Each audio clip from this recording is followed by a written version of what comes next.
Hey, what's going on, YouTube? My name is Jake. This is Yake Talk Sports, and this is going to be the first episode of my podcast I've been dying to do where I talk about sports history with my friends. So, first episode, got my buddy Seamus here, and I got my big buddy Jack the Ripper. So, Jack's got his Matt Patricia iPad on the side why'd where you you can compare mismanage to some him, bro? defenses. It's not the Lions, then, right, man? You don't have He- the pencil in your ear, bro. It's when he's writing on a tablet.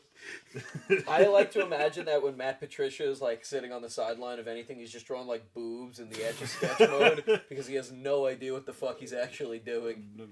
Not at all. But we are not here to talk about Matt Patricia today. We got a couple things we want to talk about.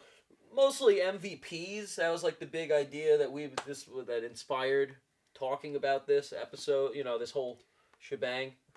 Me and Seamus quiz each other on like the dumbest possible sports facts you can think of ever. Like, oh hey, we're gonna sort this by career receiving yards by running backs. All right, start listing them. You know, stuff like. I don't do that. No, Jack does not do that. I don't do that. Jack got pulled into this by just being around, right? I happened to have a day off today, and I had nothing better to do. So. And the plus side is Jack is a good friend of mine. We play fantasy football together. Mm-hmm. Seamus, I don't want to play you in fantasy football. You're probably scary. I did a league once, and You just like, oh He just man. in one league, just killed it, and was like, "I'm sorry." No, I guys, was- There's no competition here. I finished fourth, so it wasn't like too bad. Well, it was your first season. I've been pretty mid every season. I go about 500. He's competitive though. You're usually in the you top know, 5, right? Because I don't sell off my roster. No, I sold off my roster, but I'm looking scary next year. Oh god. But Super Bowl this year, like I'm assuming we all watched it. I mean I was rooting for the 49ers. I'm not gonna lie. I don't personally have like a huge gripe with the Chiefs, like on like the level of like you piss me off like the Patriots. Even as a Bills fan, wow. Well, because we're not division, like we're not. No, they stymied you guys quite a few years. Yeah, it's not the best. Like they piss me off. I'm not gonna like sit here and be like, whatever. But like I don't know, I can at least admire them in a competitive sense. It's not like with Brady where I feel like this eternal fucking rage in my head. Like oh my god, like this is. But we beat them during the regular season last 3 times, so I at least know that we're capable of beating them. Yeah, Yeah. out of the playoffs. And Or without in Brady. overtime. Yeah, well, it's not Tom Brady. Patrick Mahomes is a pretty likable guy at the end of the day. I didn't think he played his best in the Super Bowl, but I think towards the end of the game, like what happened, like what enabled them to come back. I think it was the loss of Greenlaw. You know, when he fell on that field, I was like, "Oh man, that's a game changer." And it was so fucking weird too.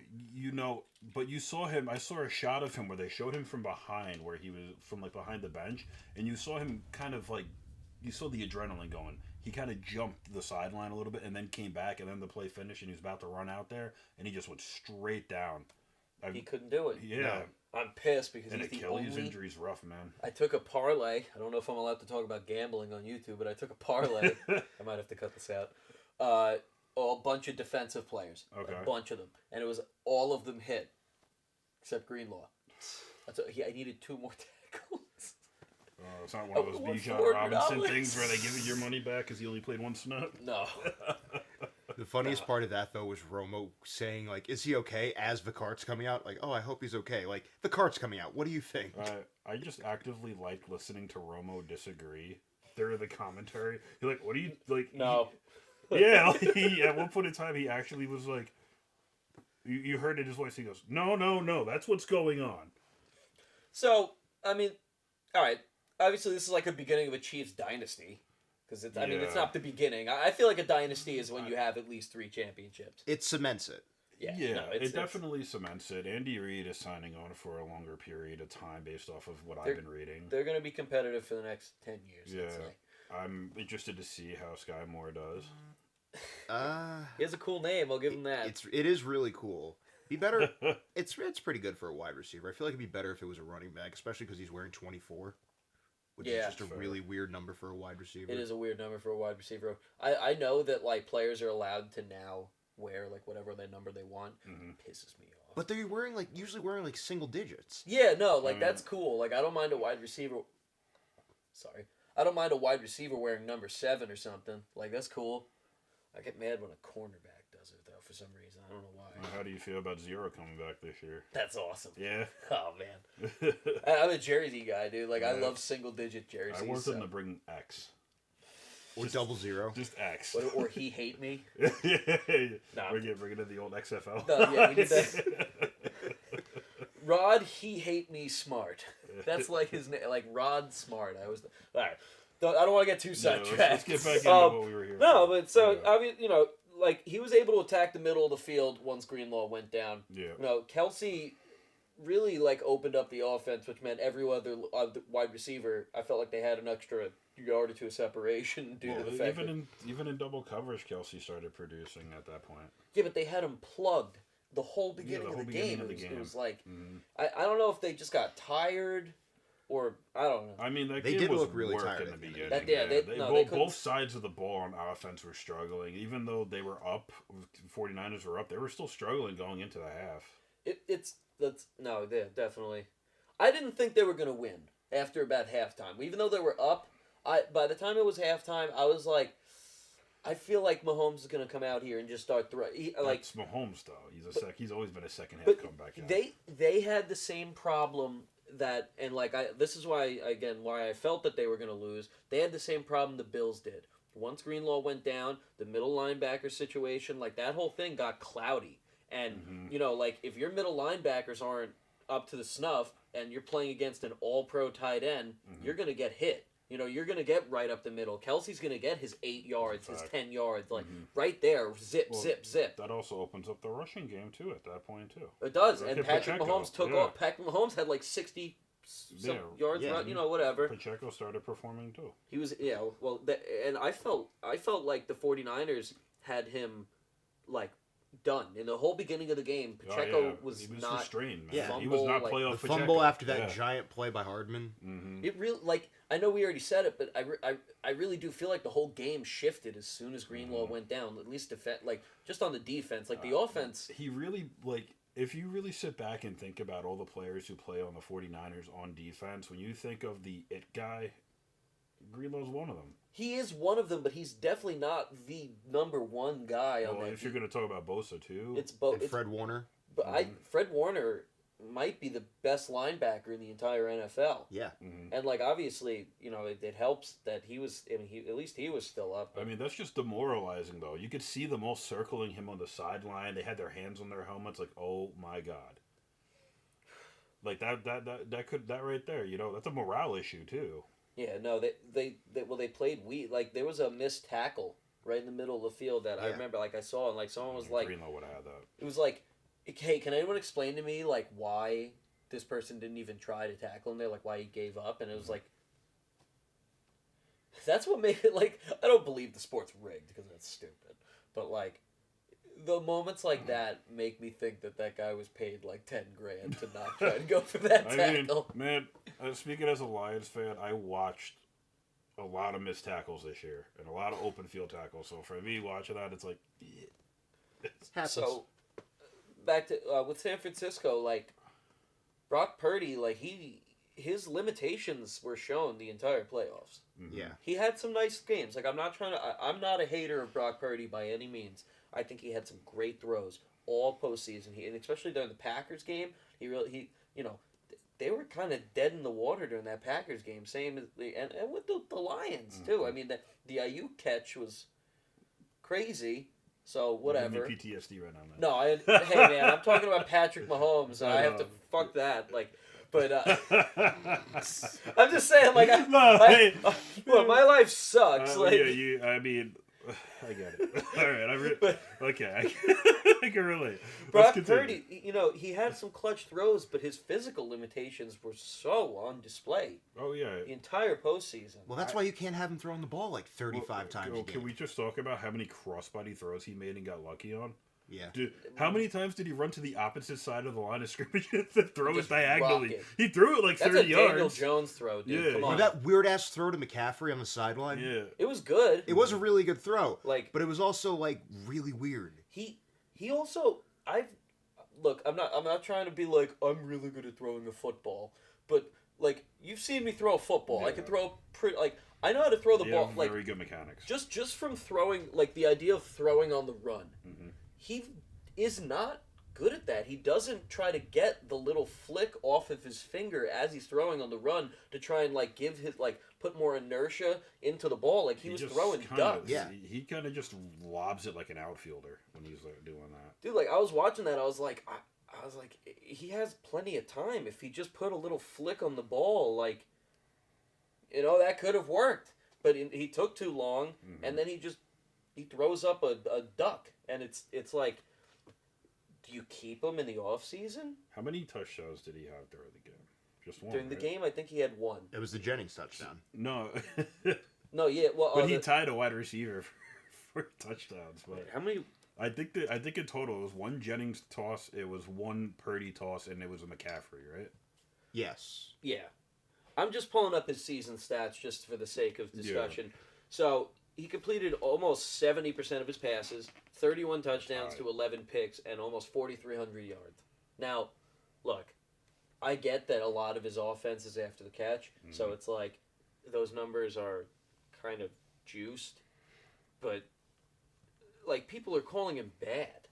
Like people, But he's not bad. I wouldn't necessarily call him bad. I mean, just to add, also 39 carries, 144 rushing yards, and 2 touchdowns. So that's a 34 touchdown season on an offense, or 33 touchdown season on an offense that has Christian McCaffrey and Deebo Samuel and Mitchell. And Ayuk. Well, I'm And saying Kittle. I'm saying like Ayuk, Kittle, people taking Samuel. touchdowns that would be taking it from his passing total. Yeah. He still has 31 passing touchdowns and another 2 on the ground, which he's shown he can move. You know, Yeah. He's not. I mean, you had 2 players on that team that were MVP category. And I just like I don't. Do you keep him? After, like, You keep him for at least one more year. I would hold on to him, yeah. I mean, the 49ers, who are they going to go with? The idea would be that in the offseason they would try to get Kirk Cousins because That's going to be way too expensive. I Coming don't off an think- Achilles. Yeah. I just don't think he even elevates the offense as much. No. I think Purdy is a better option for them than Kirk Cousins. Don't get me Plus, he wrong. makes, I as much as people will hate on Kirk Cousins, the dude is one of the most consistent quarterbacks. Oh, very much Yeah. so. He's so damn consistent. He's always in playoff contention. Like, And he was great before he got hurt. yeah, and like people talk about Diggs and Jefferson, and now they have who's that new draftee this Addison. year? Yeah. Addison. He got some Jordan talent, Addison. man. But he builds that relationship with those wide receivers, and I don't think him going over there, he's gonna do well He's with good Deebo Samuel. for 4,300 Brandon yards, Ayuk. 33 touchdowns, and 10 picks every year. Every year. It's crazy. And- That is literally and like, but what would be the point in going from Brock Purdy to him because he's a bigger body? I mean, maybe? they're also going to a 35, 36-year-old quarterback. Yeah, I'm like, he's. I'm not as worried about his health. I'm gonna be honest. No, he's No. never He got really- hurt this year, he's but never an really Achilles, been that injured. like that's not the kind of injury that's gonna like he could come back from that easily. He could. And He's he's a actually pocket and he's actually taking care of it. Yeah, unlike he is. He's other a pocket quarterbacks. passing Who are quarterback. we talking about? Kirk Some Cousins guy has who not plays been in New York, I moving. think. Yeah, He hasn't been moving General manager of the in- Jets, you mean? probably almost 6 years by now. Mm-hmm. Like he really has not been a mobile quarterback in a number of years. He can still move. It's just he's not like He's a Or- very stiff runner, but he don't look as stiff as Tom Brady. Yeah, but it worked. I just don't like. For me, I don't think Kirk Cousins would be a good option for the 49ers. Forget about, the injury. I'm talking about just age in general. I'm not going to call him. I'm not calling Brock Purdy anywhere near generational talent, but I mean, you got a young quarterback who knows the system, who's doing. He's making nothing. He's making nothing. He's doing well in the system. I mean, I don't want to call him a system quarterback, but it's what it's really starting to look like. But he is, and that I don't know why that's an insult. It's It's not. not. It's You not. kidding me? Be fitting. But the thing is, like, you sit back and you go, "Oh, does this person fit our system? Does this person fit our system? Does this person fit our system?" That's what Bill Belichick did in New England for years. Look at all his running backs he had over there. None of them did really. We need them to power. They did shit. The horse will not stop. No, oh man. But my whole thing is like you want to build a team that's going to fit the system of your offensive coordinator and the head coach. And Kirk Cousins does. He does. He completely does. Yeah. He lit it up with Shanahan. The whole idea. I forgot Shanahan was in DC in Washington. I forgot about that. The best passing seasons in DC for him was with Shanahan, and then he met. I don't know. It's hard, dude. Like it's worth discussing. I'm just trying to think of like who else would they go after? Like they're not going to go after someone in the draft because there's not going to be J.J. McCarthy. They're too like in the second round or like the end of the first. Some people were saying they were going to go after Mac Jones, and I have no idea why you would want to do that. I feel like that's a downgrade. It is. That's a huge downgrade from Purdy. It's not like Mac Jones is going to put the pressure on a defense any more than. No. Maybe he might be. I don't know. Maybe he could be good in their system. They keep talking about Brock Purdy in game manager, and why can't game manager be a skill? But he's also not a game manager. He's like a backyard quarterback. Yeah, no, he plays the. I mean, he moves the pocket kind of. He's not like Russell Wilson in the sense that he can scramble, and like Wilson has a cannon, so I'm not. Yeah, Wilson does have a cannon. Purdy kind of showed that he doesn't. Exactly. I'm trying to think who he plays like historically. Well, I can't find a comparison, to be honest. This is gonna sound dumb. The only one I can really think of, play style wise and like limitations, but going through the limitations, is Joe Montana. And I know that sounds dumb. But this is gonna be a history podcast, so he plays like Joe Montana did. Like what I mean, I don't know. I'm trying to think, and the only two that I think of, and these are going to sound really stupid. Please. Young Josh Allen, like super young Josh Allen, before he actually. Josh Allen was his rookie year. He was fullback in it. Like he was. He was pretty much running it the whole time. Yeah. But then the other one I think would be like Alex Smith. He does play a lot Alex Smith. I can agree with Alex Smith. He plays a lot like Alex Smith, but Alex Smith, also kind of played like. Alex Smith was smart. Alex Smith was smarter than him, but Purdy's a better runner. When you think of the intangibles of what Joe Montana had, and I'm talking physical too. I'm talking, like he was only like 6'2". He was a slight guy, but he didn't run that much for yards. And when he did, he could a little bit, but it was more of just the finesse of passing. I think Joe Montana had a way better arm than Brock Purdy does now. Brock Purdy showed he really can't throw the ball over 40 yards, which doesn't matter, honestly, in their offense because it's about the quick throw, and that's the beauty of what football is about. So I just hopped on Reddit and I was seeing what they had to say about comparing Brock Purdy to quarterbacks. Tony Romo. I see that. Yeah. Tony Romo. I still think Romo had a stronger arm. Romo did have a stronger arm. If Romo didn't have all those injuries, I think he would have played a little longer. Yeah, no, he definitely he got a late start too. Yeah, Romo's a very underrated guy in contact. The guy's football IQ is ridiculous. He's calling plays during the telecast way before they even. And he's so charming. But if you're the 49ers next year and you want to get rid of Brock Purdy, each of you, Seamus. Give me one guy that you would try to go for. I don't know if they're going to try to do it, but if you could figure out some kind of trade with the Bears and try to get Justin Fields. I don't even think that would be that hard. Yeah, no. I mean, the Bears are obviously drafting a quarterback. I don't... Like, he's not... Fields isn't as good as Purdy, but he's more talented. Like, he's a better runner. He's got a better arm. Maybe the accuracy's not there. He has shown signs of like. I see what Ortega sees with Justin Fields. I see it too, though. It's easy to rip on it. As a Lions fan, I love just ripping on the Bears in general. Yeah, because it's easy. Justin Fields. The thing is, I've seen him throw like 65-yard passes. Yeah. But the thing is, he drops a dime just out of nowhere too. Cannon. He has a cannon for an arm. And the dude's legs. He has the capability to really own the game. He's a step below Lamar as far as mobility. Yeah, he is. And even that, he ran for 1,000 yards. He is. And I remember. They were talking about remember years ago, Lamar. He's a running back, right? But Justin Fields, for me, I look at him and I go, until he can prove to me he can consistently throw that ball and make those completions and continuously. He's a running back. He's the running back. But Lamar was also in a really passing heavy offense when he was at Louisville. He was just faster than everybody else. But that's what I'm saying is Lamar is a quarterback. Yeah. I don't think right now Justin Fields, until Justin Fields can reach the level Lamar is at, he can't. He's a running back in my mind. He's a glorified running back. Maybe a wide receiver. I mean, I wouldn't actually change his position. I get what you're saying. I'm not going to say change his position. He's Antoine Randall L until further discussion. No, but I like that for the 49ers. They fucked up with Trey Lance. The third string quarterback for the Cowboys. Yeah. Oh man. All right, Jack. If there's someone that you could grab for the 49ers, you're not allowed to take Purdy. Not allowed to take Purdy. You can't keep Purdy. You got to go to the next guy. Oh, that's tough. I like, what was his name?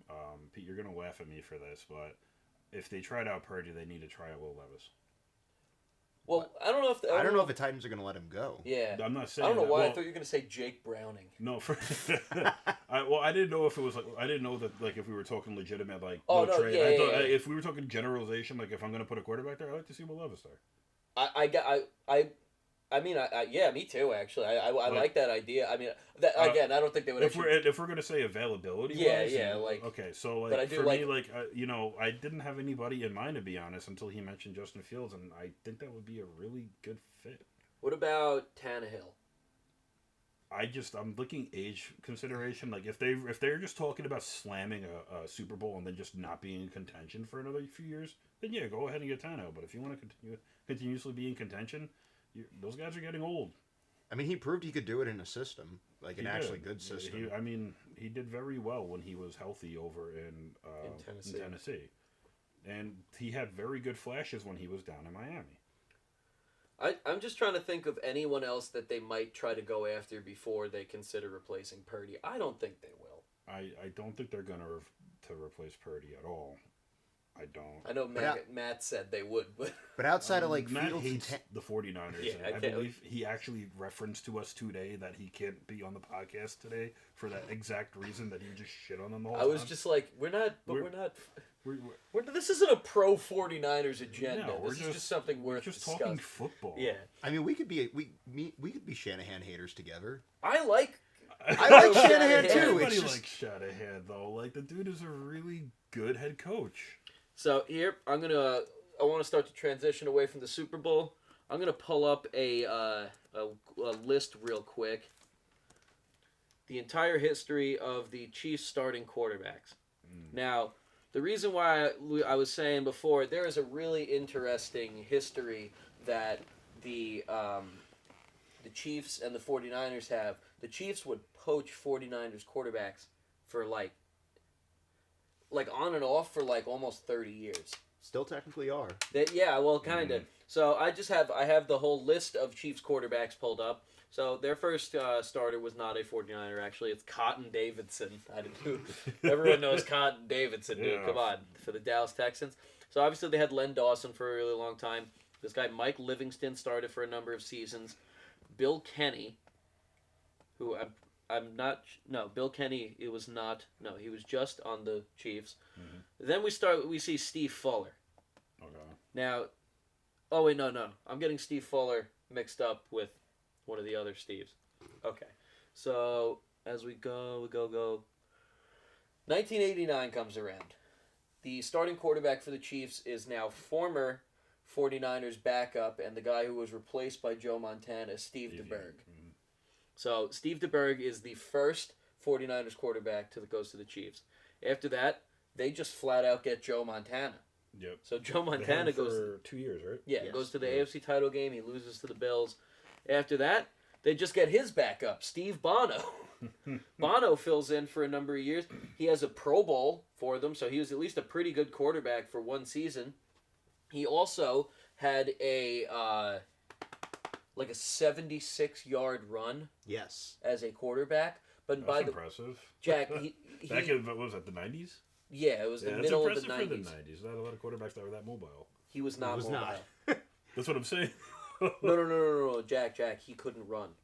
The only reason it's a I wish I could pull it. I'm not gonna pull it up because that's gonna just we're wasting a fucking time. No, it's not even wasting time. I mean, we have 2 hours of film, but like it's this famous play.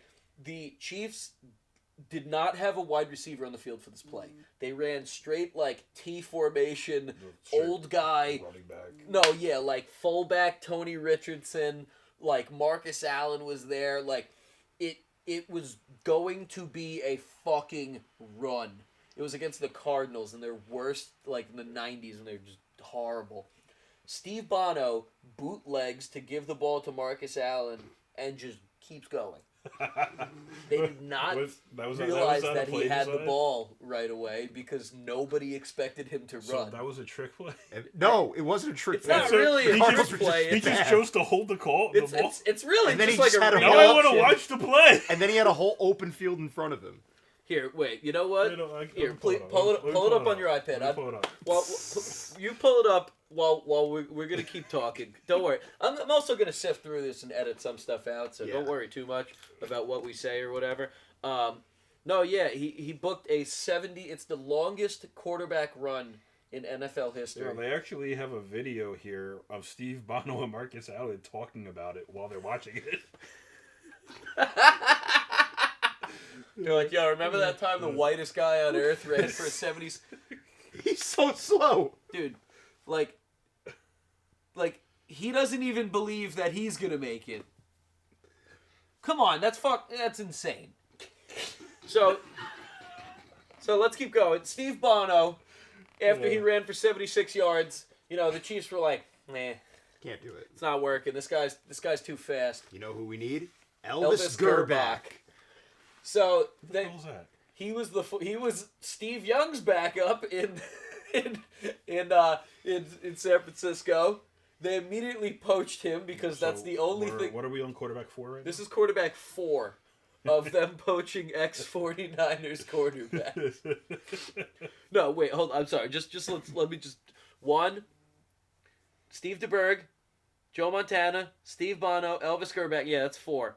Okay, so Elvis Gerbach has a couple decent years there. I think they went 12-4 one year. He made a Pro Bowl. Mm-hmm. He was nominated for Sexiest Man of the Year or Sexiest Athlete of the Year in like 1998. Only because the people at the magazine only gave the instructions, please go photograph the Chiefs quarterback, referring to Rich Gannon. So they filmed Elvis Gerbach and then showed the pictures to the magazine editor, edited it, and the guy was like, who the fuck is that? That's the Chiefs starting quarterback, dude. Like, what the... And that's why this is a history podcast. And then Elvis Gerbach replaced Trent Dilfer. Yeah. Oh my God.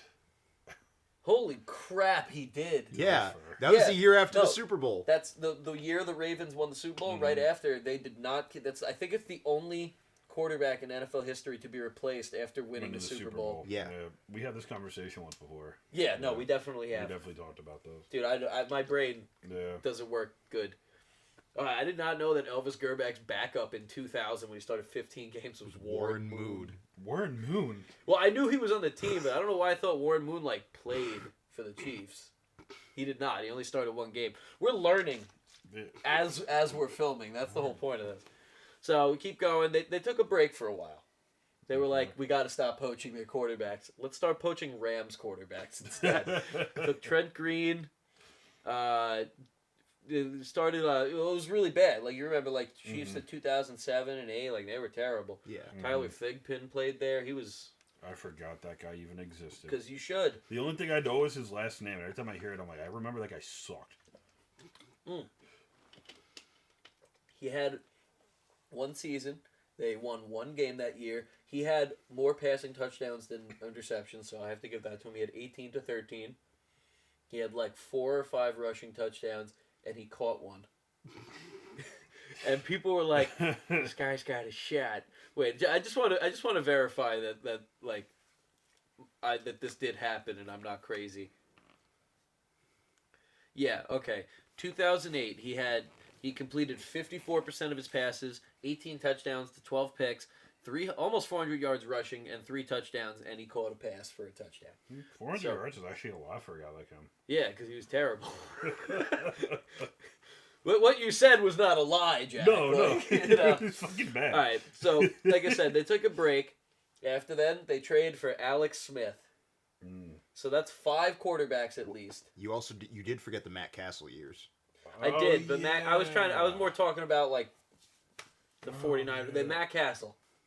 They had Matt. I actually liked Matt Castle. No, he was pretty good. That's the only Chiefs jersey I owned. Yeah, I liked Matt Castle when he was on the Patriots too. Yeah, but you used to like the Patriots. I used to like the Patriots, but when he filled in for Tom Brady when he was injured, he's pretty good. He went off. Yeah, I remember him. He went off. And now we're stuck in the Patrick Mahomes era.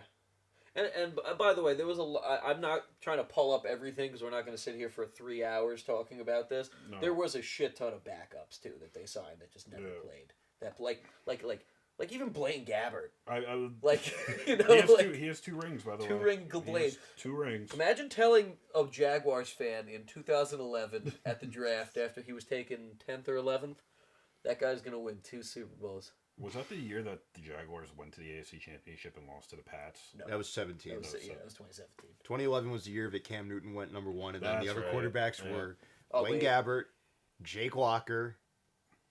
I'm missing one more guy. Nope, you're missing.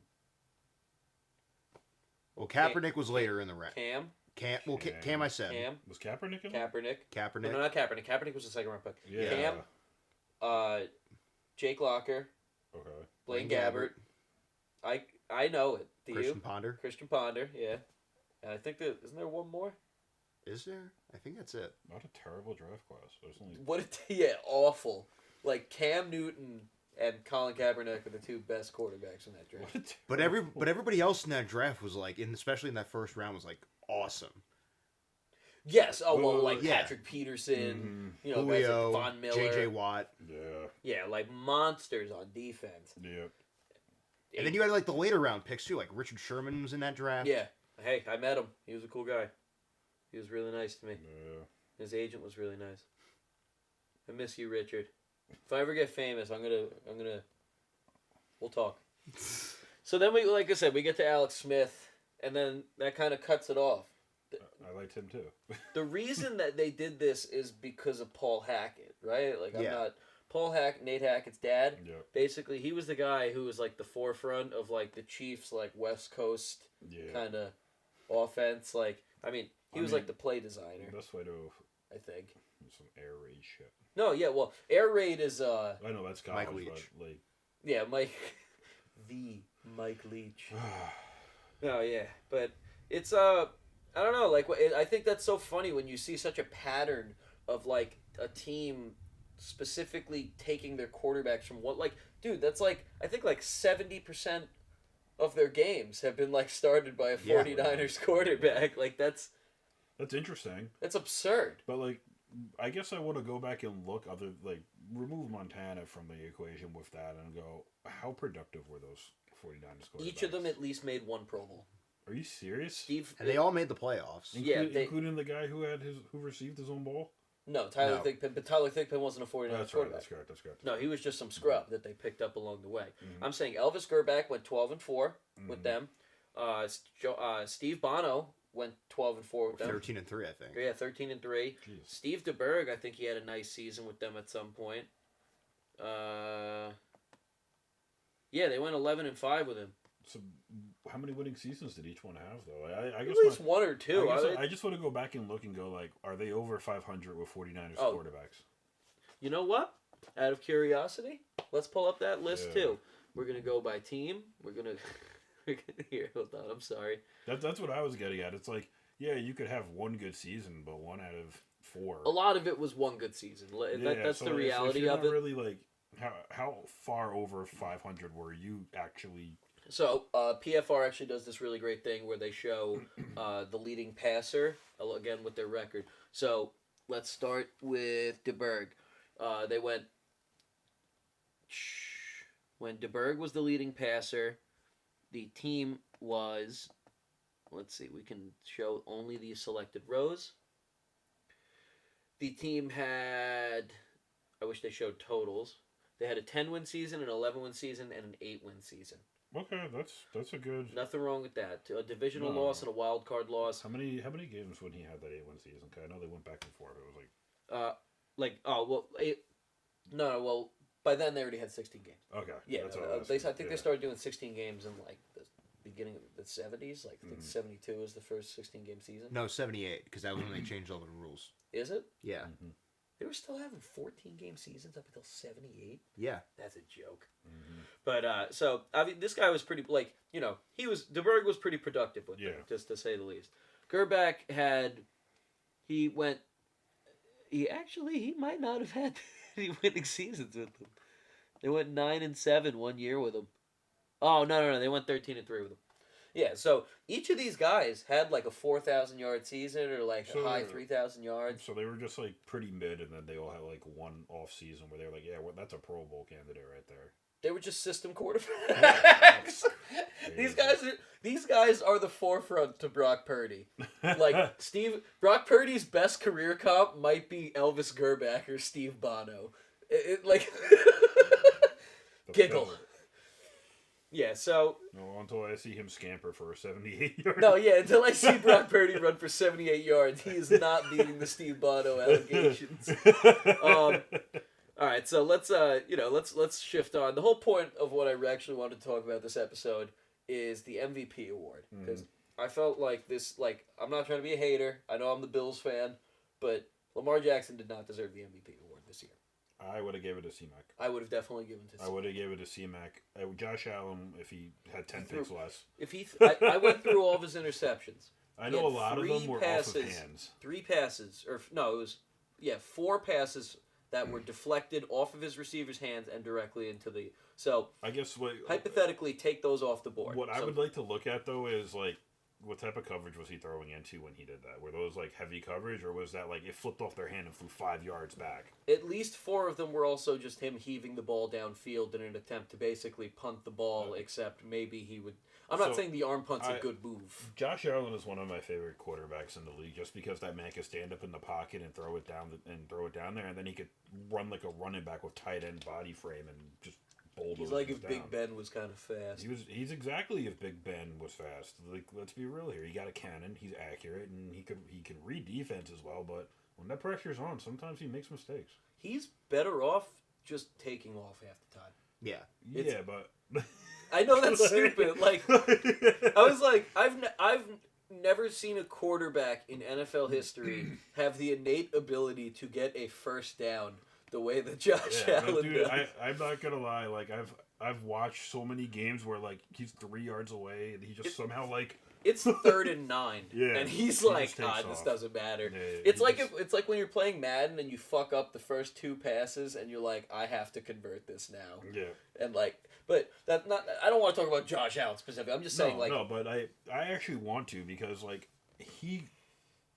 if he should have been the MVP this year, if he could control like his possession of the ball. No, of course it's like I'm just let's say hypothetically speaking, he took, let's say 5 of those interceptions off the board because they're either him just literally purposely throwing the ball deep downfield. Definitely would have split the voting with C-Mac. Or like the red zone interceptions. Yeah, well, because if you convert those, red zone picks. Well, if you convert those into touchdowns, then it becomes a lot different. So I didn't get to see how the final voting landed. Do we get to see what the final like? It was 49 votes to Lamar, 1 first team. This is only first place votes. Okay. 49 first place votes to Lamar. 1 to Josh Allen. He's the only other player to get a first place vote. That's pretty crazy. It's weird. Okay, so I guess like for me, like looking at it going back, it's like Josh Allen. Like, even if you remove those 5 touchdowns, like that's still 13 interceptions, but his touchdowns were nuts. He had 29 passing touchdowns and 15 rushing touchdowns. And on top of that, look at his yards. Didn't he have over 4,000 yards? He had almost 47. It was like 4,700 combined yards. You remove those 5 interceptions, I think he would have. And it's not like they didn't have a run game this year. James Cook had over 1,000. Went off too. Diggs didn't even have a great year. Diggs did not have a great year, but he had was an okay year. He was like still top had over 15, 100 right? catches and over 1,000. 15. Yeah. But Diggs is getting old. He's I'm not here to speculate about the Bills' future because I mostly just want to talk about the discussion of the MVP. Yeah, let's talk about the MVP. But so in context, because Lamar just won his second MVP, I wanted to look at some seasons that maybe they didn't really deserve it. So I'm gonna take away a lot of the Patrick Mahomes seasons because honestly, he earned it outright. Every season, let's be real here. I'm just gonna go down. You just tell me when you think there's one that's really worth discussing. So Lamar this year, let's go with whatever. Mahomes, I mean he won it. He had a great stats last year. Yeah. The 2021 Aaron Rodgers MVP voting. Who was he stacked against that year? Weirdly enough, it is. Weirdly enough, it is Tom Brady who probably should have won it. If I'm being honest, because Aaron Rodgers went 13-3, I think that year. I think that's correct. Yeah. But Tom Brady had. I mean, he had a lot more picks, but he also had 6 more passing touchdowns and over 1,000 more yards passing. That's his first year with the Bucks, right? It's his second year with the Bucks. Second year with the Bucks. He went 13-3. He had 43 passing touchdowns to 12 picks and 5,316 passing yards. That's one of the greatest passing seasons in NFL history. Aaron Rodgers had 4 picks, 37 passing touchdowns, and he had 3 more rushing. But his rushing production is not even much more than Brady. What was his yards? Rushing? No, passing. 41-15. Which over 1,000 yards, almost 1,200 yards less than that should have been a Brady season. They only gave it to Rodgers because of those freaking picks, man. And I just here, wait. And they were the 1 seed that year, I think. The Bucks. No, the Packers. The Packers were the 1 seed, but that's. I mean, but also you got to compare weapons too. Isn't that the year that Mike Evans got hurt? That was the year that everybody on the Bucks got hurt. Yeah, Evans Godwin got hurt. Yeah, Godwin got hurt. OJ Howard got hurt. Numbers. Who's the running back too for them? That was Fournette. That was Fournette. No, it was the other guy. It was the smaller guy. White. Yes. Yeah. Yeah. Just for context. Mike got hurt too.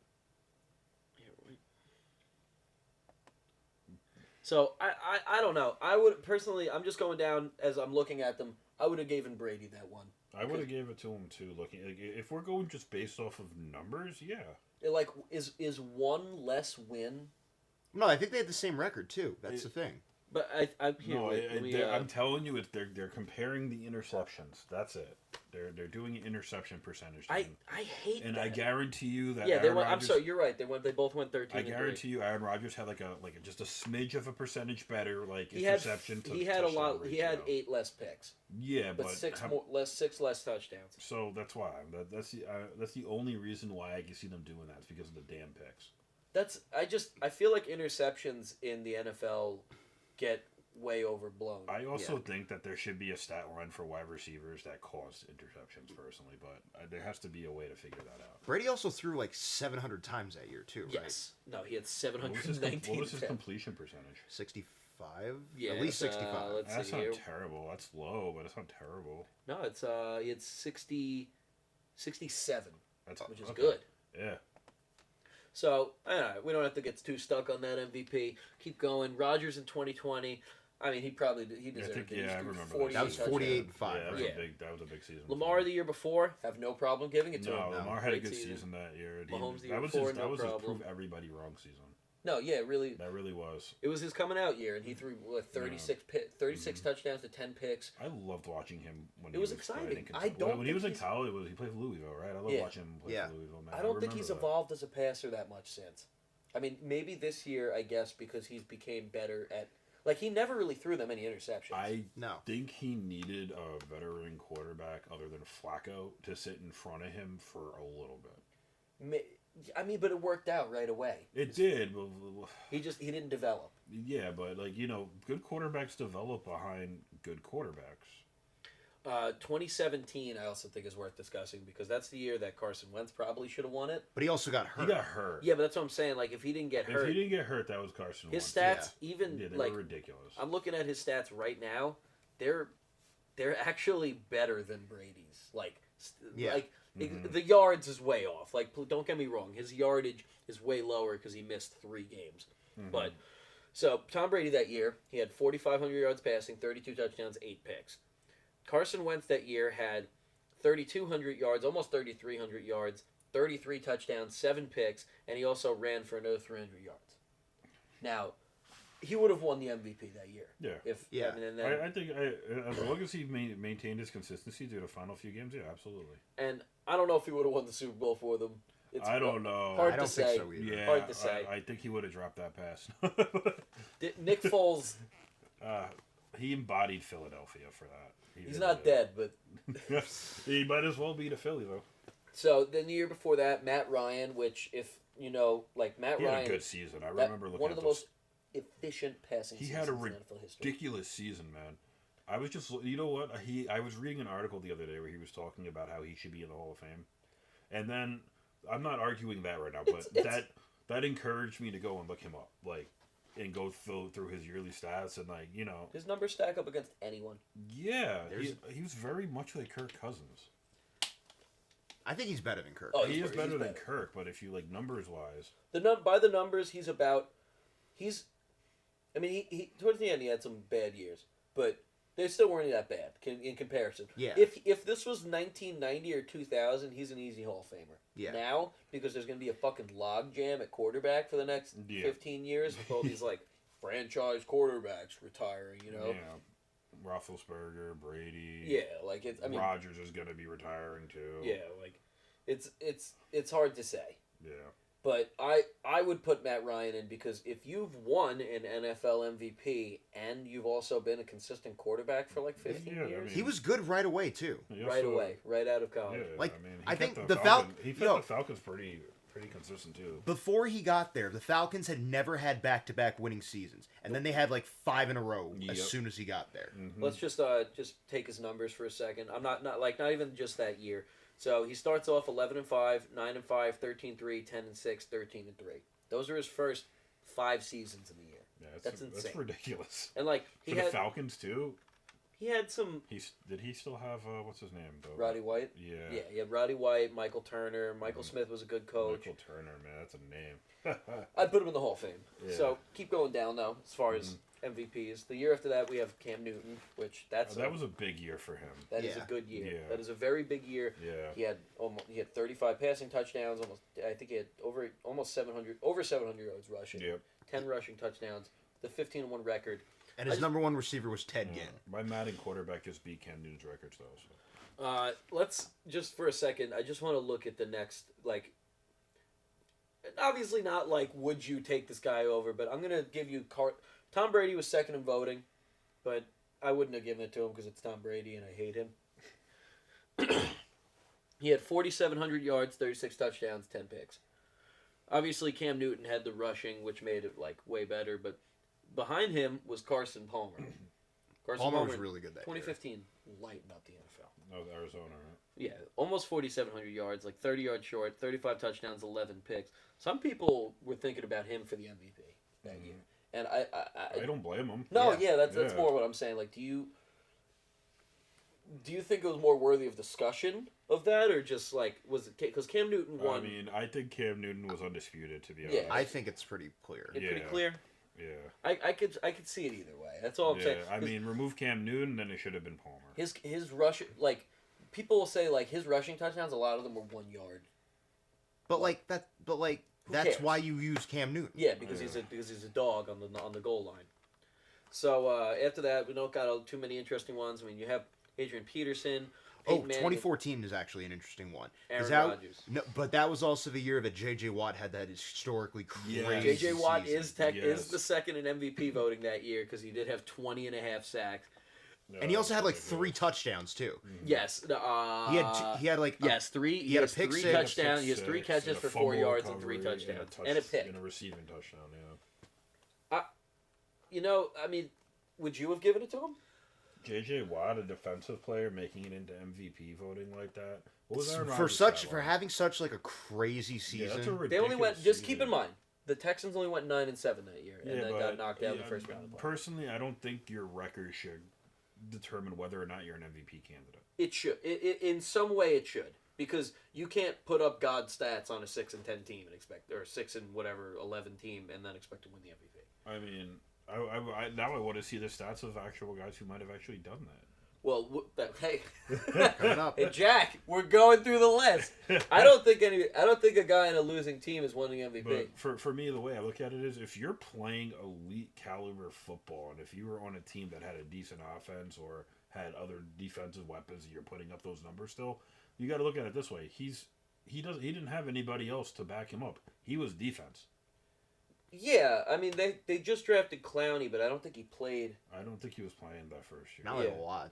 No, I don't know. They like the Texans that year. They just had a great defense, regardless. Like obviously he was the forefront, an absolute animal. I mean, you get back there and you pressure the core. How many times did he get? How many QB pressures did he have? That is a very good question. Let's see. In 2014, what is it? Let's see. QB hits. 2014. He had 51. Damn. Good for him. It's ridiculous. Seeing that now, You would have taken yeah, him? I would have taken him. Aaron Rodgers that year, it was definitely a weaker year for them, if I'm not mistaken. Yeah, I mean, no, they went 12-4. They still made it to the NFC title game, but obviously that's not supposed to factor in. 4,300 yards, 38 touchdowns, 5 picks. I understand why he won it. I still feel like I would have given it to. I mean, if J.J. Watt, let's say they were 11-5 instead of 9-7. It should have been J.J. Watt. Yeah.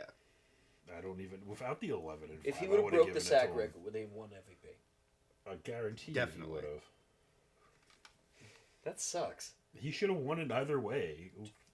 Jack, I'm just curious because I know Seamus knows this. Do you know every defensive player to ever win MVP? I do not. I there's know only there two. was only 2. There's only 2. I know one of them was it Woodson? No. No. No, it's Lawrence Taylor Lawrence Taylor. and Alan Page. Which Okay. actually, I'm not. Yeah, You no. know what? I'm Alan sorry. Page. I was thinking of the Heisman. My bad. Who?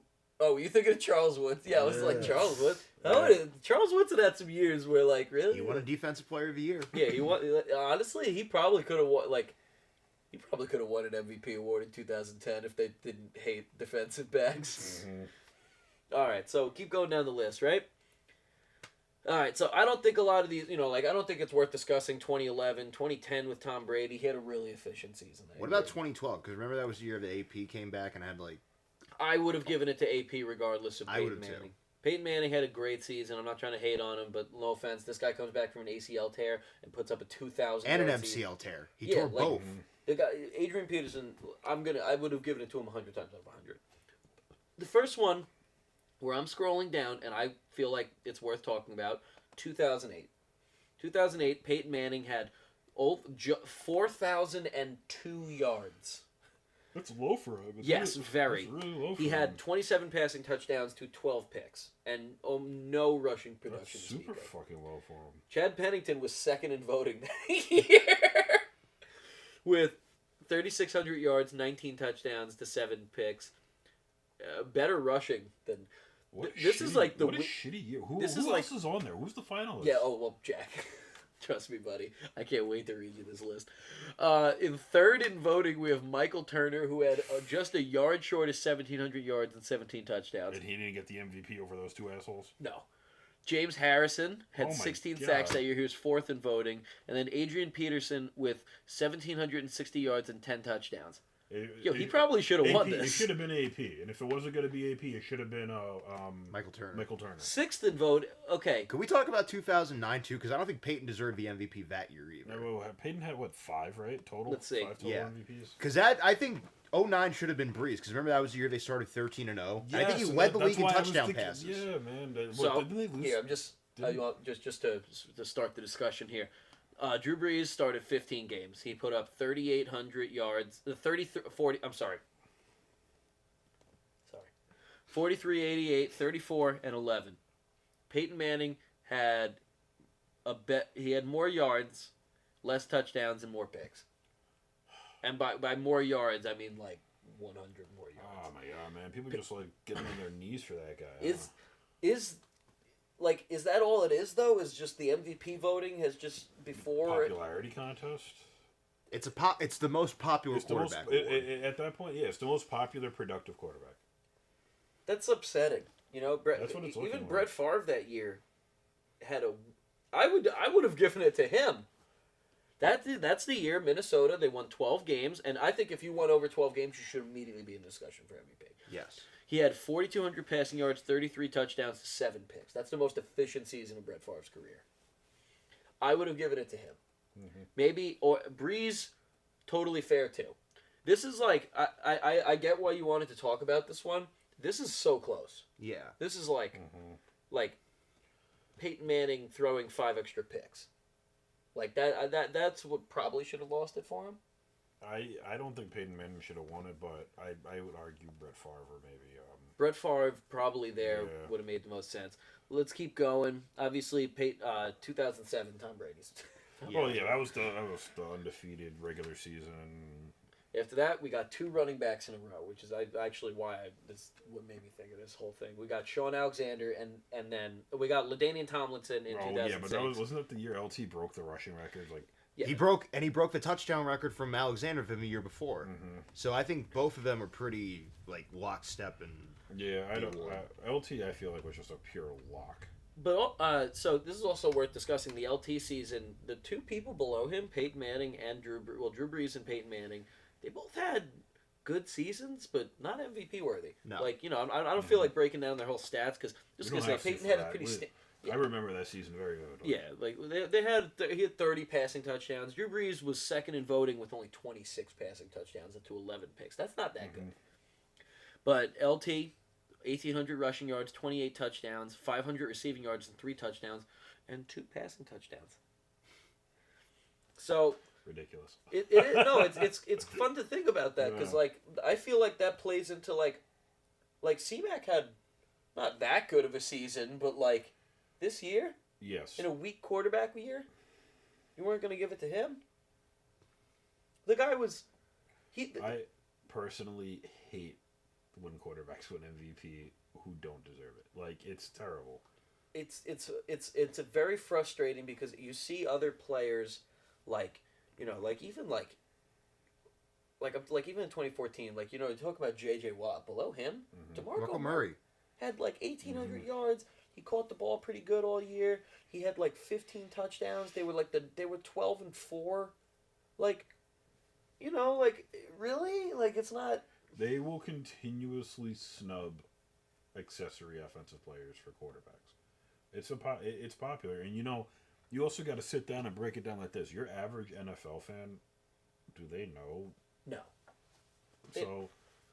That's my thing. They don't. They don't. You got people who are just fans of teams. They throw the jersey on. They don't even You got guys who are still wearing jerseys from guys who were teams 2 years ago just because they like the team. So they're gonna. Yeah, but there's a difference because these guys are just going to sit there and they're going to their friend's house and they're watching football when realistically it's just a networking scheme for them. Yeah. So if you're going to be able to sit down and have these conversations with basic NFL fans, they're not playing fantasy football, and if they're not into football like everybody else, they're not going to go. MVP is also fan voted now, right? No, the Pro Bowl. The Pro Bowl MVP is, and so is the Super Bowl MVP. I'm also just looking at. I'm sorry. I also have the 2005 Sean Alexander season pulled up. Mm-hmm. Sean Alexander, great year. 1880, 27 touchdowns. Not much of a receiver. If I'm being honest, I'm reading this here. I would have not even a second thought give this to Tiki Barber. Tiki Barber is 4th in voting this year. I forgot about that season for him. He retired a year or two after. He retired right after this. Yeah. We're going to compare them side by side. So Tiki Barber only had 20 less yards. He had way less touchdowns, but that's also because Sean Alexander just... Yeah, that's ridiculous. He hit the touchdowns. He was their goal line back. Tiki Barber... Oh, that's look at the Lions last year with fucking Jamison Williams. No, yeah. Oh, yeah. Jamal Williams. Jamal Williams, I'm sorry. Yeah. And then even this year with Montgomery. Mm-hmm. He ran the ball well, but... Montgomery was, I think he ran better than Jamal. Than Gibbs? No, well... Montgomery really showed that he could be a power back if he needed to. He was a good power back. No, yeah. I loved Gibbs all year, though. I thought Gibbs was just electric. Man, every time I watch him get the ball, big play. Yeah, don't give him that opening. And he plays like C-Mac. I'll give the 49ers credit. The second half of that championship, they kept Gibbs under control, and I think that's what really was he was lighting them up before that. Once the Lions get their running game going, it's a problem. And for the 49ers to shut that down, I'm sorry, we're getting off topic. No, but yeah, that- it's okay. Like I said, only 20 less yards though Yeah. than Sean Alexander. He had way more receiving yards, and the only thing Sean Alexander really had on him was touchdowns. Which like Tiki Barber still had 9 rushing touchdowns that year. So I don't know. Like There's an argument to be made, but I think the edge is still clearly Alexander. really It's hard to argue with just 27 touchdowns. But yes, but I also would also look at the teams they were playing on too. yeah. Look at the O lines. Look at the teams they were playing on. I mean, the Giants were formidable. I think the Giants went 8-8. No, that year they went 11-5 and won the division. That was the year they got shut out by the Panthers in the divisional round because everybody got hurt. I remember that now. Yep. So the year before that, Peyton Manning, dynamite year. The year before that, Peyton Manning's first MVP award was split with Steve McNair. Steve McNair. So now a lot of people don't really know why it was split. I kind of am in that boat too. I also don't think it should have gone to either of them. I think it should have been Jamal Lewis. Let's see. Because that was the year he ran for 2,000 yards. You're very correct. So just because Jack, like if you're looking at these stats right here, obviously Peyton Manning, 29 touchdowns, 10 picks, no rushing because he couldn't run the ball. It's a low year for him. Look at his passing yards. Pretty low year. Yeah. Steve McNair, 24 touchdowns, set to 7 picks, and another 4 rushing touchdowns. Really pretty low yards. He should have been over Peyton Manning though with those 10 numbers. He has 1,000 less yards than Peyton Manning, but also, I mean I don't know why he. The Titans didn't have a really good running game that year. They still had Eddie George. Yeah, but I think he was at the end. Let's see. I have it pulled up right here. Eddie George ran for just over a hair over 1,000 yards that year. So Now- like right at the end of his Yes, no, prime. he was done. I think that the next year he was in 1,000-yard rushing. He went 12. They went 12-4 that year. And yes, to Steve McNair's credit, he had a very efficient season. I think it was like. I mean, if you're efficient, you're going to have lower yards. If you're making it down. He didn't actually. He only completed 62% of his passes. I don't really know why he won it. Jamal Lewis definitely should. Either Jamal Lewis or Priest Holmes here. I would have taken. Oh yeah, that was the year of Priest Holmes had like 27 touchdowns. Their combined yard. So that year, Jamal Lewis had 2,000 yards, 14 touchdowns. Priest Holmes had 1,400 yards and 27 touchdowns, but he also had like triple. He had almost 700 yards receiving too. Yeah. Oh man. Priest Holmes. He seems like I feel like I should have been the pick. I would have either went with Priest Holmes or Jamal Lewis. The Priest Holmes, the Kansas City Chiefs that year, they went 13-3. I know, and but then the Ravens that year went 10-6. Being a rusher with 700 passing yards, he had almost 15. He had 1,400 yards rushing and then almost 700 yards receiving. Oh man, I mean, I remember that, and that dude should have. He was an animal for like 4 years. There was probably no better running back in the NFL than Priest Holmes. I'm just saying, for like a combined playmaking standpoint. Lewis has an argument, but Lewis was very good. Jamal Lewis putting up. He had over. Jesus Christ, the amount of yards he put together between the two. I'm actually glad we're talking about Jamal Lewis right now because Jamal Lewis, in my opinion, he gets really lost in the folds of like a 10,000 yard rushing list. He only has a hair over 10,000 yards, but he really only played 9 seasons. That's impressive. And one of them he missed the entire season. So realistically, he has 10,000 yards in 8 seasons. Yes, and so I'm just going to give That's you ridiculous. in order. I'm going to read you Jamal Lewis's yearly rushing yards because he wasn't that great of a receiver. Rookie year, 1,300 yards, misses 2001 completely.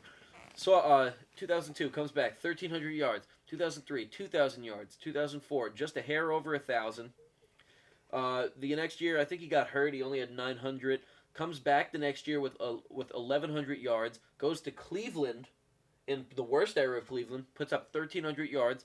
Another 1,000-yard season, and then the last season of his career, he ran for exactly 500 yards. That's Edgerrin James, except without the receiving. I would put Jamal Lewis in the whole thing. There's an if there's an argument. There's an argument. I'm just saying, like, if you're what was his average yards a game? What was his average yards a carry? yards per game? Let's see, 81. That's crazy. That's high. That's insane. What was his average yards a carry? I'm curious. Hold on. Did I just lose the internet? No. Okay, we're on the Jamal Lewis subreddit. No. Yards per carry. Yards per carry.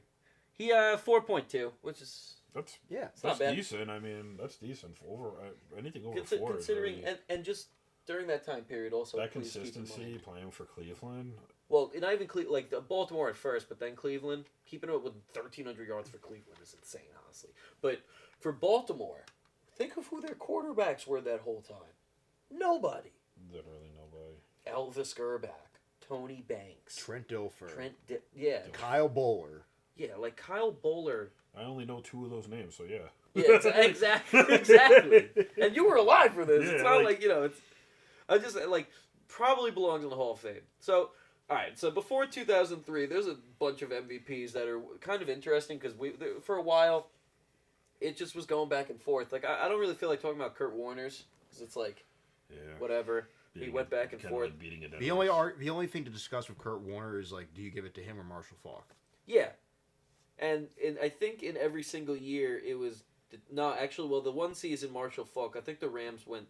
There was one season. I remember there was one season because Warner got hurt, and that was when Green filled in, and then Marshall Faulk had like 27 combined touchdowns. Yeah, there was one year where I remember looking, and I was like, Marshall Faulk should have won over Warner. It's I think it's 2001 or 1999 because that was the year he had 1,000 yards rushing and 1,000 yards receiving. Yeah, no, I could see that, but Kurt Warner's season that year was ridiculous. He was probably He was like the first guy for a while to throw for 40 touchdowns. In a while. Yeah, I think he was the first guy since Marino. Yeah, I can't think of anybody in that time period he did. But who also rushed for 1,000 and caught 1,000 yards in a while, too.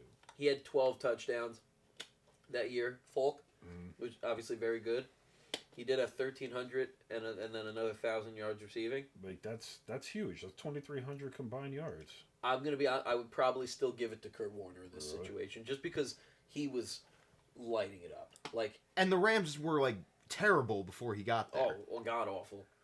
We got Rich Gannon in 2002, which I mean, I guess you could have given it to a running back or Brett Favre, but Brett Favre threw too many picks. Steve McNair threw too many picks, and the only rusher on this list is Priest Holmes with 1,600 yards and 21 rushing touchdowns. That's insane. With almost another. Actually, Priest Holmes probably should have won MVP again. Man. Yeah. Right now, in this podcast, Priest Holmes is a 2-time MVP. According to this podcast. Put this guy in the Hall of Fame, yeah. He has 3 20 rushing touchdown seasons. That's insane. I was going to say a word. I wonder what his eligibility is still. He's not going in. He doesn't have enough yards. Crazy. It is kind of crazy. So after that, we got Kurt Warner, Terrell Davis, which obviously was going to win it that year. He was plowing defenses. As we go back in time, we got Barry Sanders and Brett Favre splitting it in 97, which Barry Sanders probably would have won more MVPs if he didn't play with literally the worst quarterbacks in human history. For a fact. Scott Mitchell, man. Yeah. Brett Favre with his 3 MVPs in a row, which I don't know if any of them really he shouldn't have had. The second in voting for the first one was actually Jerry Rice, which is kind of weird. That was the most yards he ever had in a season, too, right? 1,800 yards and 15 touchdowns. The year after, I definitely would have still given it to him over Elway, who was second in voting. And then the year after that, he tied with Barry Sanders, but Barry Sanders had to run for 2,000 yards to tie him. So people always are like, Brett Favre sucks. It's like, no, he was...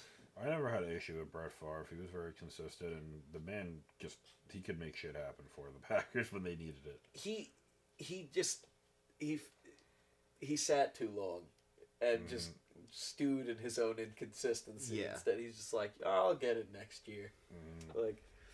Before that, a lot of these guys, Jack, you're going to start to not know them, I'm assuming. Before that, 80s I'm okay. Like Steve Young, obviously, The 80s, you'd be surprised. The 80s I'm okay. Once you get past 84, it becomes an issue for me. Steve Young, Emmitt Smith, Steve Young again, Thurman Thomas. I know Thurman Thomas. 2 Joe Montanas. Yeah. Boomer Esiason in '88, which is actually my alma mater. The second Joe Montana one is interesting because that was the year that Randall Cunningham had like an absolutely insane. Did he get injured though? That was the next year. He got hurt the year after. Randall, okay, actually, this is totally worth discussing because Randall Cunningham he did win the PFWA MVP, Pro Football Writers Association. He probably should have won the AP. So, Jack, because obviously me and Seamus talk about this season a little bit. Joe Montana that year had almost 4,000 yards passing, 26 touchdowns, 16 picks, almost 200 yards rushing, and 1 rushing touchdown. Randall Cunningham had 500 less yards, like a little less than 500 less yards, more passing touchdowns, less picks, 900 yards rushing, and 5 touchdowns. So according to this podcast, he should have been the MVP. Hearing those numbers, yeah. They went 10-6. The 49ers went 14-2. That guy got snubbed. He got very much snubbed. He also got snubbed in 98. I mean, he had a 10-win season. Yeah, if we're being honest. He probably I'm surprised they didn't give it to him over Terrell Davis. Or if they actually decided to give MVPs to wide receivers, 98 could have been Randy Moss. Because that was insane. That was a crazy. I don't think he put up enough yards. But he had 17 touchdowns, and the offense. But he only had 1,200 receiving yards. They had the best offense ever by that point. They did, but you're gonna give it to him over Randall in that situation? It's hard not to. I mean, Randall had 34 passing touchdowns that year. Let's see. It was 10 picks, I think. 10 picks, yes. I would have easily given it to Randall. I mean, if Randall Cunningham could be a 2-time MVP, and I would probably have gotten him in the Hall of Fame, definitely. By the way, Randy Moss was 4th in voting, right ahead of Jamal Anderson. And that was the year Jamal Anderson had 400 carries, 800, right? Yeah, 410, 1,800, 14 touchdowns. Did they even bother to throw the ball? No. Well, actually, Jamal. Chris Chandler. Chris Chandler was really good for them. Most quarterbacks don't even reach that amount of snaps. No, well, what would you say? A quarterback attempts? averages 500 attempts usually a season, maybe more. Well, but during that time. During that time, it was probably way less. I'm just this Steve Young one. Actually, I never really thought about how silly that is that he won it. Randall beat him in almost every metric, and Randall was in 1990. He was everything. And was that Rich Kotite or was that still Buddy? That was still Buddy. That was Buddy's last year, I think. Here, wait. Let's go. One of his last years. Let's double check that. Yes, it was still Buddy Ryan, and so Buddy Ryan was not orchestrating their offense at all. He literally was go out there and just do some hood rat shit. Left out for not having autism. I have to cut that. I definitely have to cut that out. Sorry. No, it's okay. So Joe Montana 2 years, Boomer Esiason in '88, which is I'm a big Boomer Esiason guy. I like Boomer. I had met Boomer. He went to my alma mater. You can also, in this season, you could actually. Where did you go? You went to Iceland. He did go. Yeah. He bought the field. I forgot about that. I thought you meant. Where did he go? He went to Maryland, right? Yeah. Mm-hmm. Randall Cunningham. He was Frank Reich's roommate. Yeah. Actually, have you ever seen the NFL Films thing where they talk about Boomer Esiason? Do you ever see the greatest comeback in playoff history? No. It is the Bills against the Oilers in 1993. Bills were down 35 to 3. 35 to 3, and they won 38 to 35. Frank Reich stepped in and just lit up the Oilers. And during the broadcast, Boomer Esiason goes, "Folks, Frank did this in college once." He goes, he orchestrated the greatest comeback in college history. I watched him do it. Do not turn the game off. And he was pretty accurate. Oh my God, that must have been the most exciting game in the world to watch. I would have been, for Boomer, that must have felt great too. Working with Frank for so many years. No, that, right? Isn't that cool? Frank Reich and Boomer Esiason just hanging out there, but they're buddies. They're buddies. Just because I want to speak, we're over an hour. Yeah. I'm fine with that. I want to cut it about an hour and a half. Mm-hmm. So just for the rest of it, I just want to go through just the MVPs that I really feel are worth this, bringing up. John Elway in '87 because he actually had really bad stats that year. And that was a strike year. It was a strike year, and the second place guy... That was when Jerry Rice had like 23 touchdowns. 22 touchdowns, just In a a hair short over year? 1,000 yards. In 12 games he played. And he didn't win MVP? No. Because he's a wide They don't give it to wide receivers. And Joe Montana was actually third in voting, with stats that he had less yards than Elway. I wonder what was Jerry Rice's yards after the catch? He had 65. Let's see, that they actually might not have that for him. Let's see. Might be in the advanced stats. Yeah, here. I'm just curious. Like, No, yeah. Oh, it's a great question. I'm not seeing it. that sucks. I feel like that, like taking that into consideration would definitely yeah, something ridiculous. I mean, he was averaging. Let's see. 16 yards per catch. that's a big number. After the catch, I don't know. That's 16 yards of catches. And the next year he had like 20. 20. It's a big number though. He's the great. Jerry Rice is objectively the greatest football player. I would really love to see what that Yake is, man, because this guy's just catching short routes, just taking for 70 yards. yeah, I mean, don't get me wrong. I know he was like extending that field a lot, but I remember watching highlights as a kid of him. He would take a ball catch the ball 15 yards and take it to the end zone. And he was doing it till he was 40. Yeah. If I'm objectively right now, me going there and going, well, if he put up the act that I was seeing when I was a kid, that should have been his MVP season. Yeah, I mean, probably back in the 80s, they didn't know what the hell they were doing as far as the MVP award. I'm gonna be. They honest. really didn't. No. Before that, like I said, got Lawrence Taylor the year before, definitely deserved it. No, I mean, that guy was murdering people. He had. Well, let's see. That year, he had 20.5 sacks. The next closest guy for the voting was Eric Dickerson. He had a big season, but I understand why Lawrence Taylor got it that year. It's LT, cokehead. Marcus Allen the year before, he had a great season. I think he had 1,700. I'm not going to argue too much with Marcus Allen on that one. The next closest guy, Walter Payton, just blatantly had less yards than him. Then the year before that, it's Dan Marino. That's Dan Marino's best season. It's the best season of his entire career. It's the only season he went to the Super Bowl. 48 passing touchdowns. Whatever. Now, before that, we got Mark Mosley. No, we got Joe Theismann. Joe, I'm sorry. Well, he deserved it that year, though. Yes. He had a great year. The year before that, we have Mark Mosley. You know who Mark Mosley is, Jack? Joe Theismann's the last name I recognize. Here. Wait. I just wanted you to guess what position you think he plays. Mark Mosley? What position does Mark Mosley play? Oh, man. The name sounds like a cornerback name, but I want to say fullback. Should I tell him or should you? Mark Mosley is a kicker. Mark Mosley is the only player, is the only kicker in NFL history to win the MVP award, which, now that I'm looking at it, wow, every person that year had garbage. Dan Fouts was second in voting. He had a little less than 3,000. That was also the strike year. It was a strike year. Was that when he was still in the Chargers? Yes. Yeah. But Mark Mosley, he wasn't even that good of a kicker. Like he did win the MVP award, but let's see, he went. Oh well, wait, what?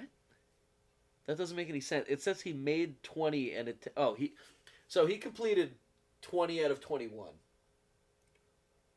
That's it. That's good, but that's also he's a 65% career field goal kicker. Which, back in the day, whatever. That was normal. And he was also one of the last old school kickers, too. Kind of, depressed me a little bit. Dude, isn't that screwed up that he won an MVP award? They're like, Mark... don't...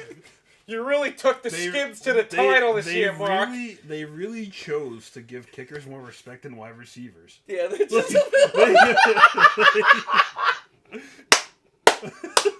That's what I took from that. That's what I took from that.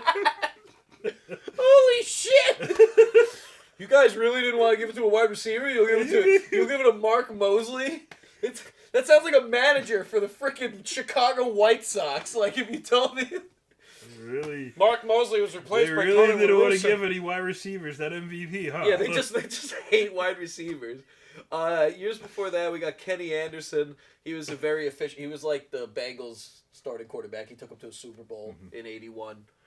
Basically, in '88 and '81, the Bengals have had the exact same season where they had an MVP quarterback just lose to Joe Montana, and there's 7 years in between that. That's nuts to think about.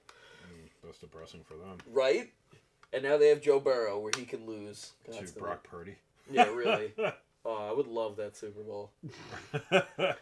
Brian Sipe, who is the only Browns player since Jim Brown to win the MVP, and it's actually the only good season of his entire career, which I'm actually glad we're up to Brian Sipe, because that means I get to talk about Brian Sipe.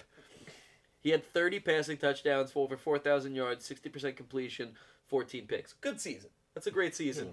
Especially in 1980. Yeah. But let's see what he was going up against. Weren't those really heavy rush years too? Yes, very, very much. Yeah. He beat Earl Campbell, who had the only 1,900-yard rushing season in NFL history. Which, by the way, I do not mean. No, I know. Up at that time. Yeah. Well, no, not even.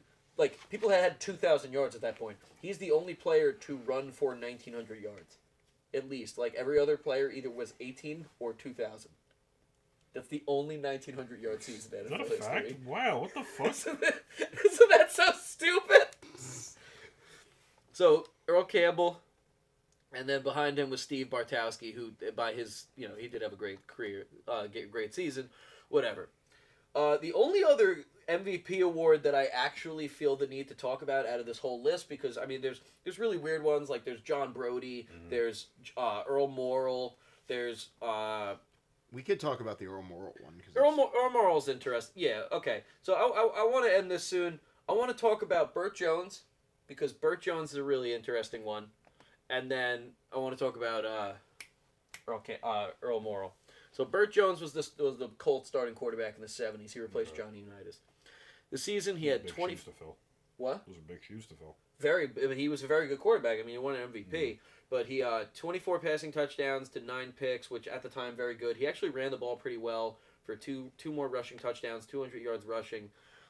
Far and away, out of all these people, he was the most efficient quarterback. And the problem with Burt Jones and why you probably don't know him is because he immediately got hurt right after that.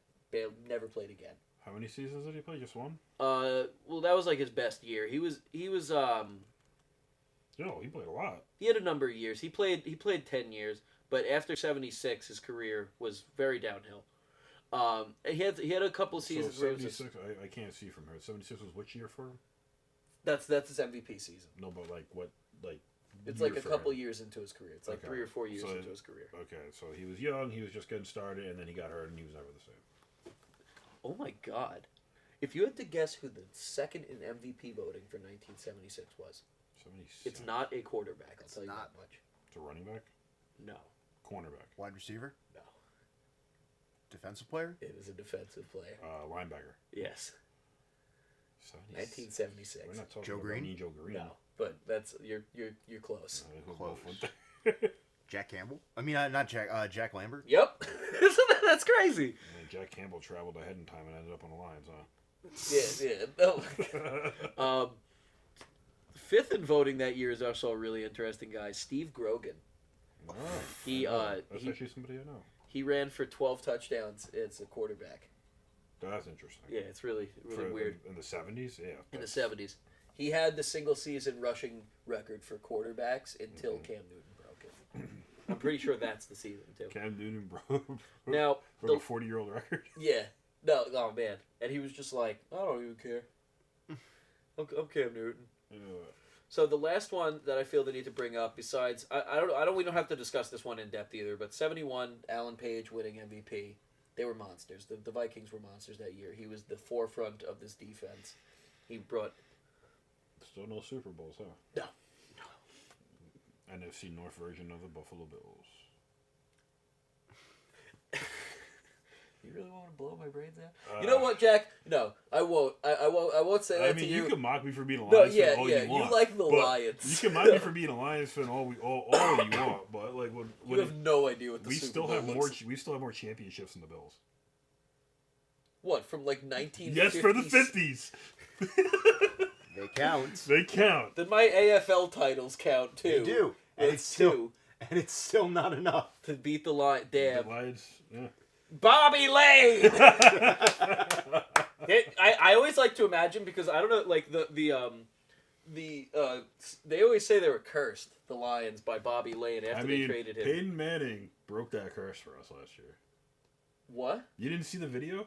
There's a video of Peyton Manning and what's his name from Full House breaking the. No, it's not Full House. It's Full House. Jeff Daniels. It's Jeff Daniels. I'm sorry, Jeff Daniels breaking the curse of Bobby Lane. You never saw the video?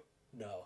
Oh, You gotta show me after. Literally, they broke the curse, and the Lions they went on to like finish the season like ridiculous. Yeah, they on a and heater. then they went this year. So the whole joke is that they broke the curse of Bobby Lane. And that's why the Lions are doing so well. They traded him to the Steelers. Right? Yes. Mm-hmm. And then he compete. Wait, this is just a tidbit of how dumb NFL history is. The Lions traded Bobby Lane to the Steelers, which meant they had an excess of quarterbacks, so they traded Len Dawson and Johnny Unitas to other teams because they're like, we have Bobby Lane at quarterback. We don't. What else do we need? Bobby Lane fell off a cliff after that. Obviously, he's a Hall of Famer, and whatever. Yeah, but they traded Johnny Unitas. I just said 3 Hall of Fame quarterbacks Yeah. that were all moved by the Steelers on accident. And also I'm pretty sure they had Earl Morrall at one point. Yes. They did. So that brings us to Earl Morrall. In 1968, do you know Earl Morrall? I'm familiar, not like in depth like you guys. Probably the greatest backup quarterback in NFL history, technically. So basically, he was drafted, kind of bounced around, went to the Lions for a while. He was on the Giants. He started in San Francisco. Never had a consistent playing time. Actually, he had a decent season on the Lions in 1963. But 68 rolls around. Johnny Unitas goes down. Earl Morrall steps in and goes 13-1. Great record. He goes 26 passing touchdowns to 17 picks. Very good numbers for the He's time. the pass to Matt Castle. What? He's the pass to Matt Yeah. Castle. Oh, man. Except he actually won something and didn't miss the playoffs. Freaking bum going 11-5. Yeah. No, well, he wins the MVP of that year, and then they get rid of him. Because they had Johnny Unitas, like, why keep him? Where'd he go? He lost the Super Bowl. He went to Miami, and in that 1972 season where they did not lose a game, Earl Morrall that year started 9 games because Bob Greasy went down. When they went to the playoffs, they switched back to Bob Greasy, but Earl Morrall is like, you could argue, like, just from the lore of NFL history, like, if you're putting in players like Red Grange and like guys who played in the 20s who they're like, they started this sport, I think a guy like Earl Morrall I would belongs. agree with that. I can agree with that based off of the information you just provided me. Right? Like, Yeah, I don't know, like, what do you... The dude was the backup of all backups, from what I understand. I mean, he led a team that went undefeated, the only team that ever went undefeated to...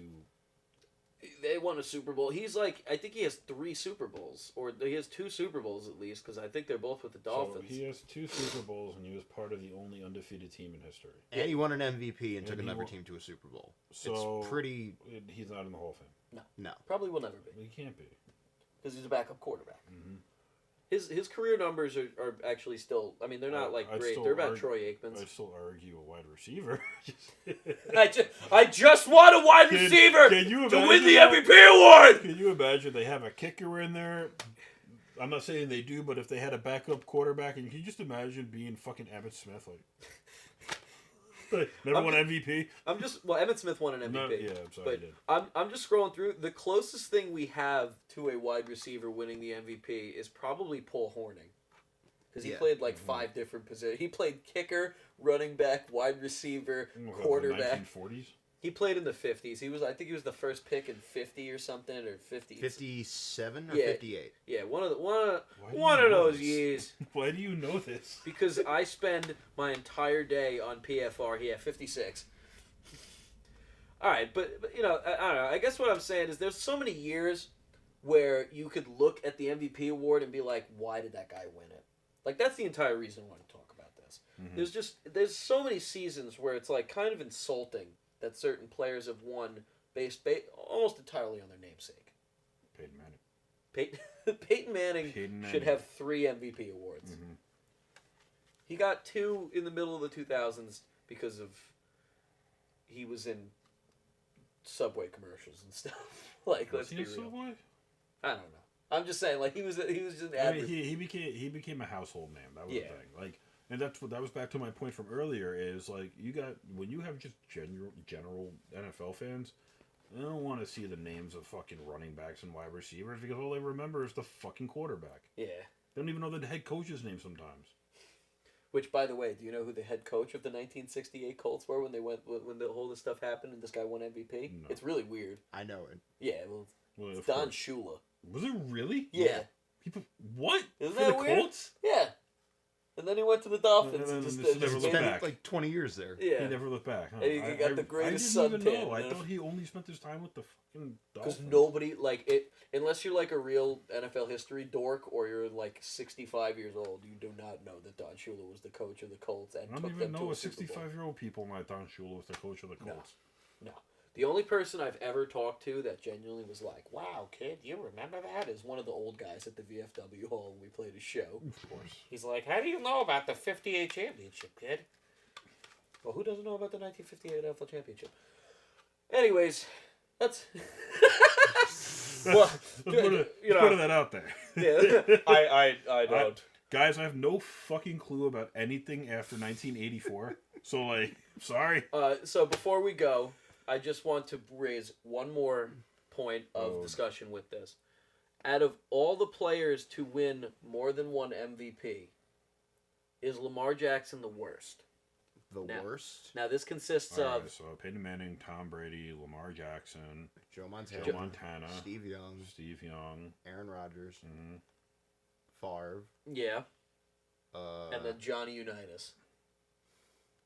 Well, Jim Brown, too. But Jim Brown won 2.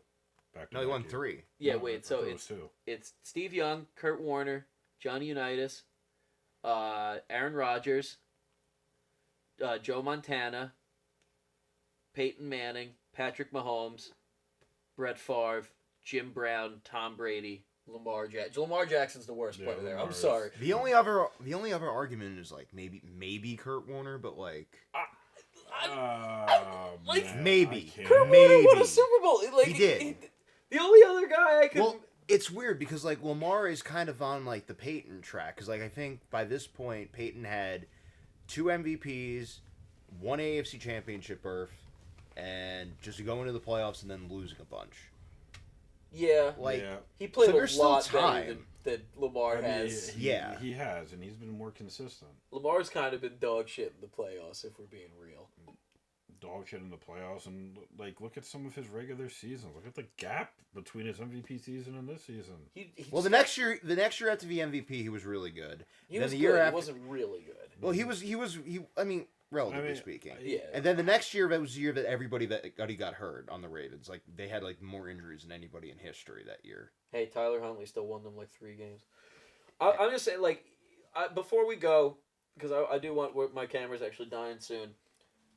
I think outside of maybe Johnny Unitas or Steve or Kurt Warner, he's like and Johnny Unitas, like, if I'm trying to just be like honest with myself, would I take Lamar Jackson over Johnny Unitas? Yeah, probably. I guess like I want to look at it from the point of view in those particular times. The era, like within the era. He's not better than Johnny Unitas then. Yeah, era-wise, no. And, like, they didn't have schemes for Lamar way back then. He would have just been free-balling it. Johnny Unitas had a passing touchdown in, I think, 48 consecutive games. Yeah. That's insane so, for that like, time period. I can't, like, for me, looking at it, like, especially this year, Lamar should not have won this year. It should have been C-Mac. It should have been C-Mac. But now that puts Lamar into this discussion. He's a Hall of Famer, dude. He already made the Hall. He's a 2-time MVP. I mean, but besides the point, I think Lamar has a lot of years left in the tank, barring bad injury, and I'm going to knock on wood for him because I wouldn't want to see No, that. of course. I'm not trying to hate on the guy. I would argue that if Lamar continued to be this consistent, that he would have been a Hall of Famer regardless of winning this MVP or not, or multiple MVPs in the future. We don't know. That's going to always be up for discussion. He's going to have to. He's not built to keep running. He's not. But no, I mean, there's some guys who kept running. John Elway. John Elway is the one who kept running later in his career. I just Vic. I don't know. Well, Vic had to. He was good when he was older. I'm just saying he couldn't stay healthy. If Lamar Jackson looks at Michael Vick's career, and besides obviously the dogfighting, it's how can you look at that and say like I need to learn how to play from the pocket better, and he did, but it's not. Lamar has a lot of learning to do when it comes to pocket passing. He still does. And I still don't see it. You also like. How tall is Lamar? He's like 6'2". 6'2". So that's not terrible. Let me look it up actually. Here, I have it right here. I mean, if 6'2" is not terrible, but I don't know why I have he gives me this impression. He is 6'2", yes. Of having this short stature in the pocket. He's not that big of a guy. No. Yeah, all these look, go back and look at all these Hall of Fame quarterbacks and they're big motherfuckers. The only guy that in the Hall of Fame that's not like a huge quarterback is probably like Fran Tarkenton. Yeah. Or Joe Montana. Yeah, Joe Montana wasn't that big. Yeah. Well, Drew Brees will get there eventually, and he was. No.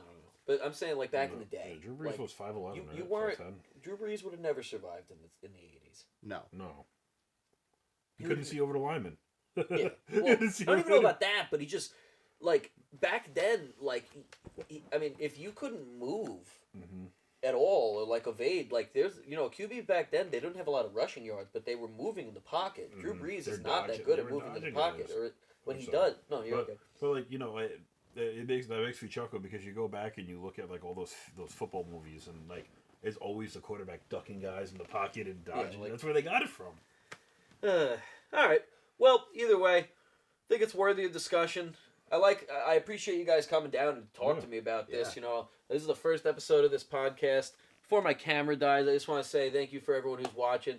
If you want to give a shout out to anybody. I have no shout outs to give. No shout outs. Thank you for allowing me to come here and give my inept knowledge. No, of course, Jack. Thank you for coming. It's been a great discussion. I'm always down to talk about the history of stuff like this. Seamus, you'll be on the show again sometime. But other than that, thank you everybody and have a good one. Smoke weed.